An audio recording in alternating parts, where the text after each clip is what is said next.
shit to me.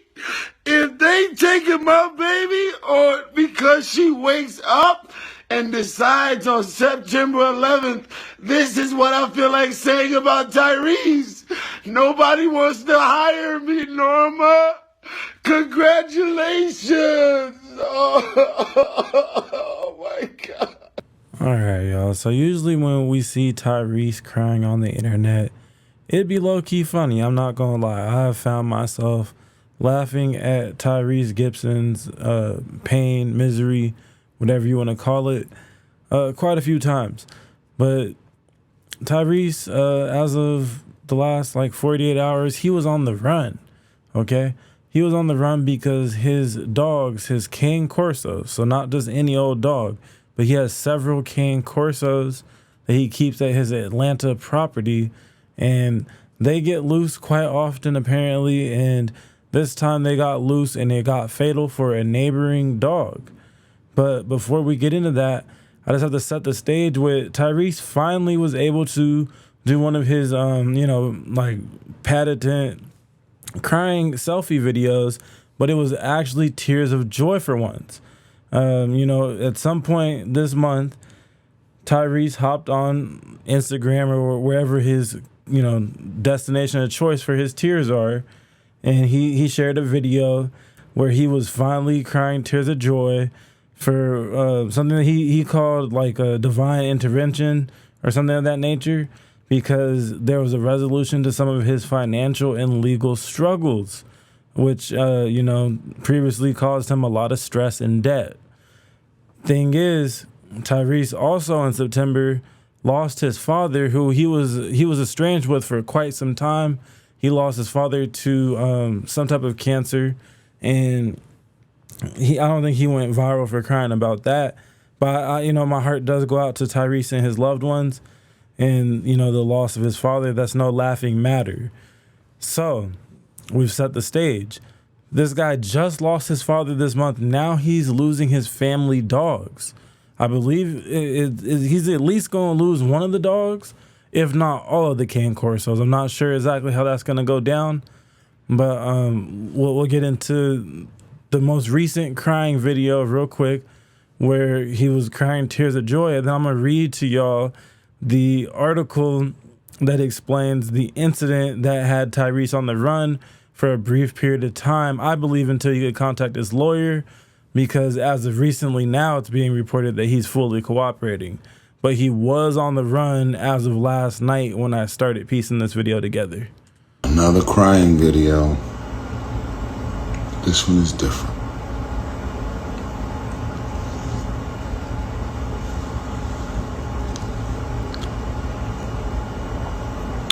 Another crying video, but this one is different.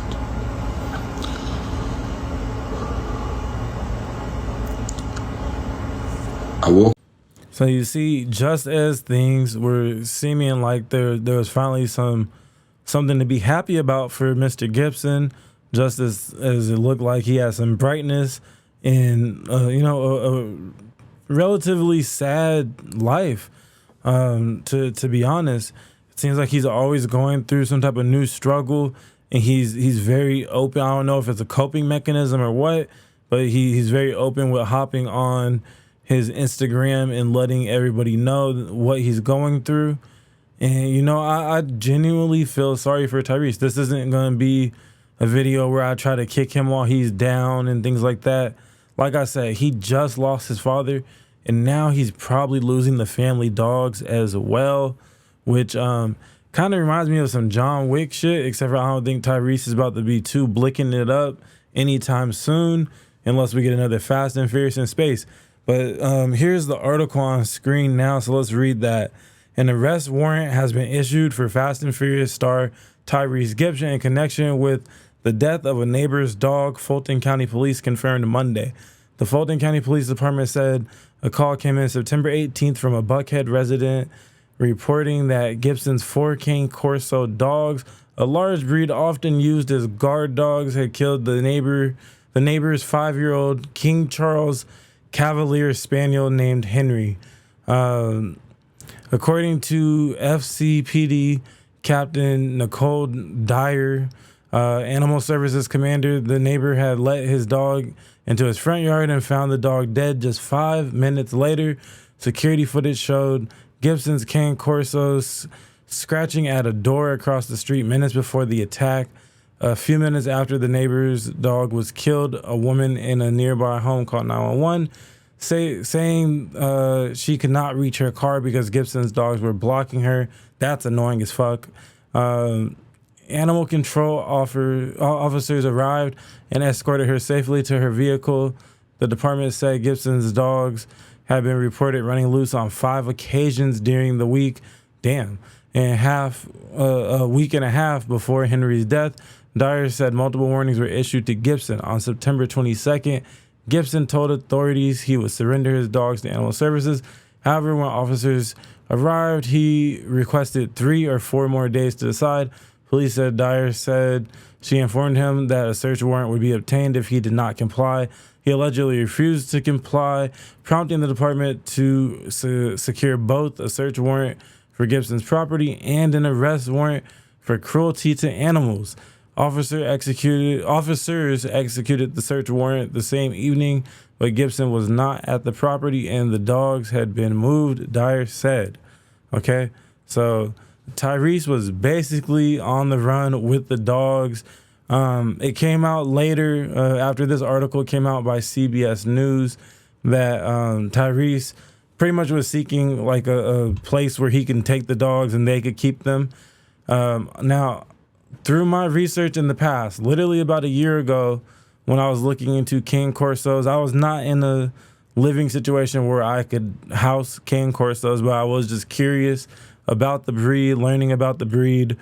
I watched a lot of YouTube videos. There's podcasts that are centered around not breeding, but kenneling and being like a sanctuary for cane corsos. It's very common for owners to not be able to take care of these dogs. They realize that they bit off more than they can chew, no pun intended, and they even the people that kennel these dogs and shelter these dogs, offer them a safe space, say these dogs are extremely intelligent, and obviously their physical mass is very impressive, but you pair that with a big brain that can problem solve and all types of shit, and it could be a problem. Even if you have acres and acres of land, my thing is I personally wouldn't want to have a cane corso, especially not multiple cane corsos, unless I have enough land and time to properly, care for those dogs. They're not house dogs. They can be cuddly and good family dogs to a certain extent, but at the end of the day, they're wired to patrol the perimeter of your home, protect livestock, and things of that nature. But quick story, I might find the clip from the podcast that I'm talking about. I might not. But because I was shocked that there's even a cane corso podcast. But there is a few out there. And in that podcast that I was listening to one random ass morning, so the guy who owns the kennel, he's on there telling the podcast host, he's like, yeah, people think they're gonna get into breeding, these dogs for some easy money. You're gonna get rich off of them, and yeah, you can make a pretty penny. However, it is a lot of work. You have to clean up after 50 plus dogs, whatever it is. You're cleaning up pee and poop all day, every day. You got to hire help to help you clean up these things and bathe all these dogs. You got to have enough to feed all these dogs, properly feed these dogs. Now, I don't know what Tyrese's help around the house situation is like, but it's now come out ever since he's reportedly cooperating with the authorities now, and has given condolences to the family that lost their King Henry or whatever. He was out of town, is what they're saying. Now, do I believe that, given the story that said that he did talk to the Sawyer lady or whatever her name was, Dyer? He talked to her just 4 days before the incident. So, I mean, yeah, you could leave in 4 days, but I don't know if I believe he was truly out of town. it does sound like one way or another, present or not, there's some negligence at play here. And I think, Tyrese probably should have never owned cane corsos in the first place. If you're so busy acting and training all the time, I don't think you really have the time to properly care for cane corsos. And then on top of that, the fact that they're able to just easily get to the neighbor's yard, it sounds like you live in too close proximity for my liking to other people to be owning such big dogs, such smart dogs. But anyways, back to the story. So this dude has the best kennels you can have. And, if you don't know, kennels are basically these outdoor shelters. It's usually like a sheet metal type of roof and a wire fence. And it allows for the dogs to be able to walk around freely. You could build them to be as large as you can afford, really, these fence structures.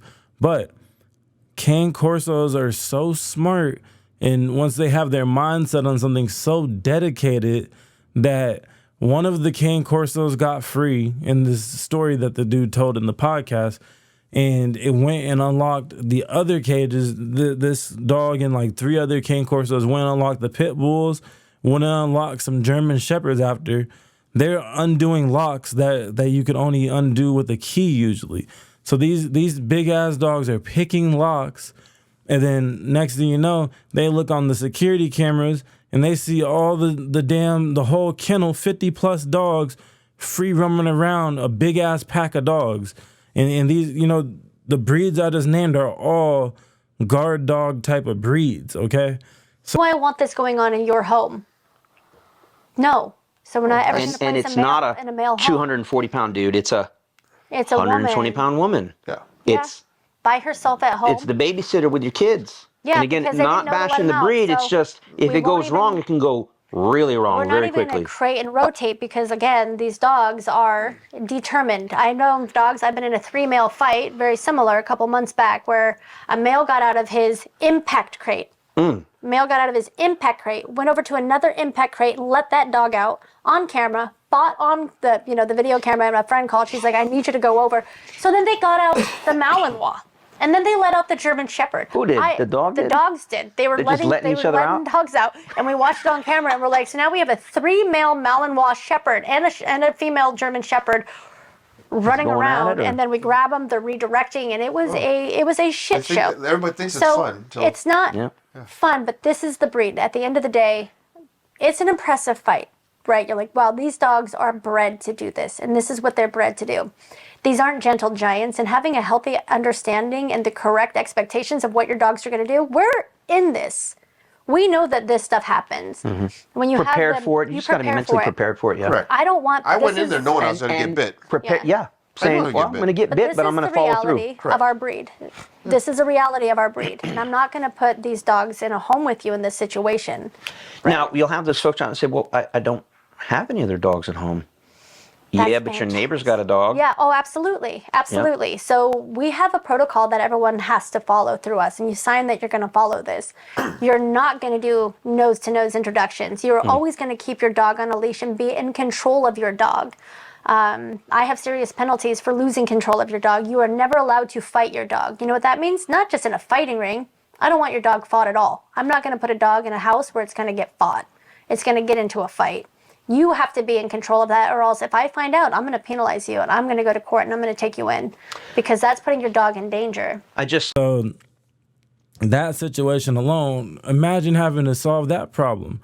You can't have no fear in your heart, because that pack will literally tear you apart. It could be 5 NFL linemen that you're losing that fight to those cane corsos and to those German shepherds and pit bulls. They simply outnumber you. They can swarm a person. So even the most trained, even the best professionals with these dogs have troubles keeping them just in a kennel. So imagine just letting them be in a regular backyard with a well, not regular. I'm sure it's a nice house, but a regular fence for the most part.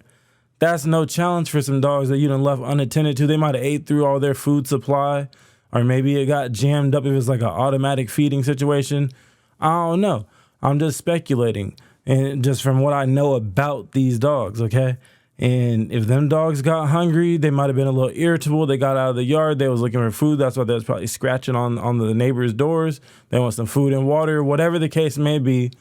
Or they're just being cane corsos and they think they run the block.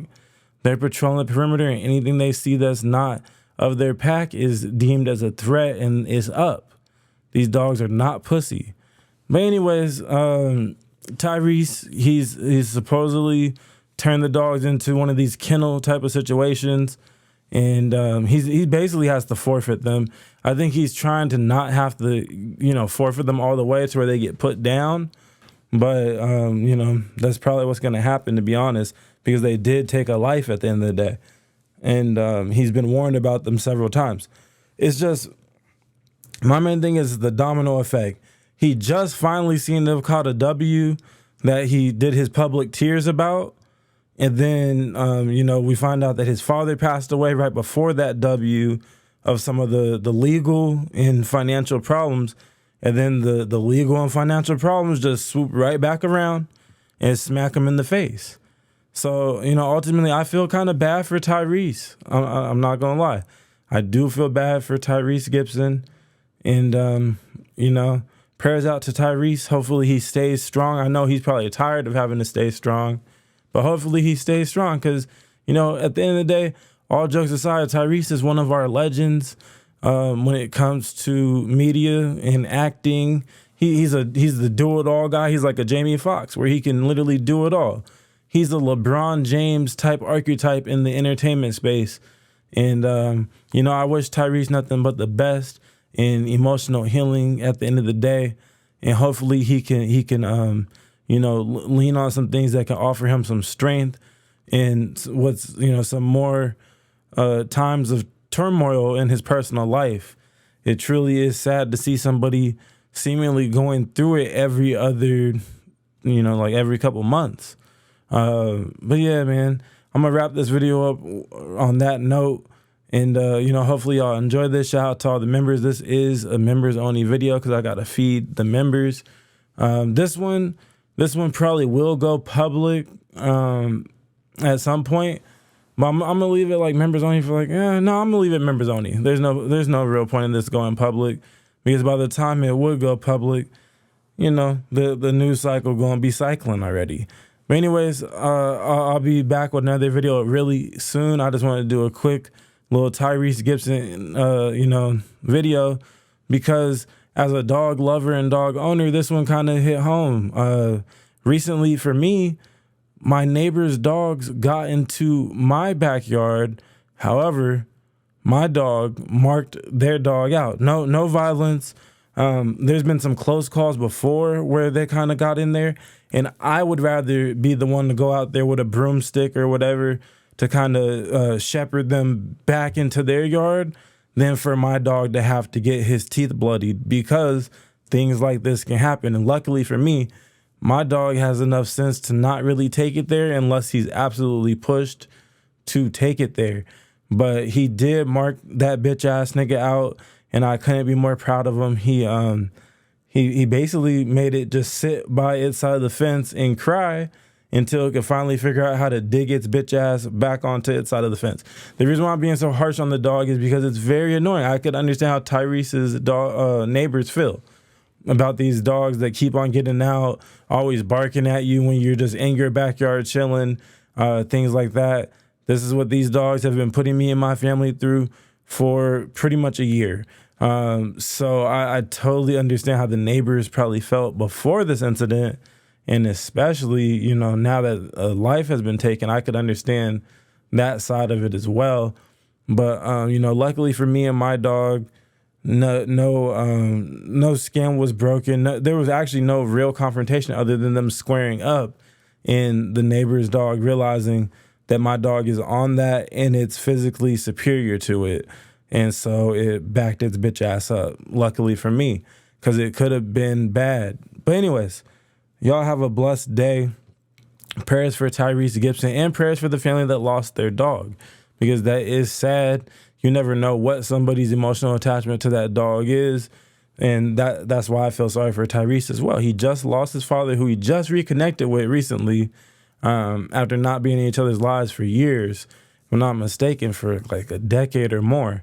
And now you lose your family dogs, something that offers you some mental peace. It's kind of a grounding source, a way to kind of just forget about the world and pet your dog sometimes and go play with your dog in the yard. It can help people, especially when you're going through mental struggles. That's why there's therapy dogs. So imagine somebody who definitely needs lots of therapy losing their therapeutic support dog. Not one, but two or three. So again, prayers out to Tyrese. Thank you for watching. Thank you for joining the channel. You guys are the truest MVPs. I know I say just for watching. People are the real MVPs, but y'all are the members. Y'all are paying members of this channel, a new and growing channel on YouTube. You know what I'm saying? We're on the road to 10,000 subs. I'm not even going to stop and celebrate 6,000, 7,000, 8,000, 9,000. We need to get to 10,000. It's an ambitious goal, but I want to get to 10,000 before New Year's. Okay? So I'm about to have my foot on the gas pedal as much as I can. Unfortunately, I can't have it on the gas pedal as much as I would like sometimes, because I do have a family that I'm raising and things like that. You know, young kids, y'all with the young kids understand how that is. But the goal is to run it up all into the end of the year. And then next year, you already know we're trying to go 20,000, 30, 40, whatever. 100,000's always been the goal. I want one of them silver plaques. And we just going to keep on grinding step by step, video by video. And you know, I appreciate each and every one of y'all for real. Because shit, yeah, it's only $1, but $1 mean a lot. $1 mean a lot. There's not much things in this world you can buy with $1, but y'all pay that dollar at the end of the day. Y'all are re-upping on the memberships at the end of the day to be entertained by yours truly, and I couldn't be more thankful. When I first started this channel, I would have never imagined even having a members only, but people actually want to pay to hear what I have to say on topics of the world, and I couldn't be more grateful for y'all. So thank you truly from the bottom of my heart, and I will be back with another one very soon. Peace.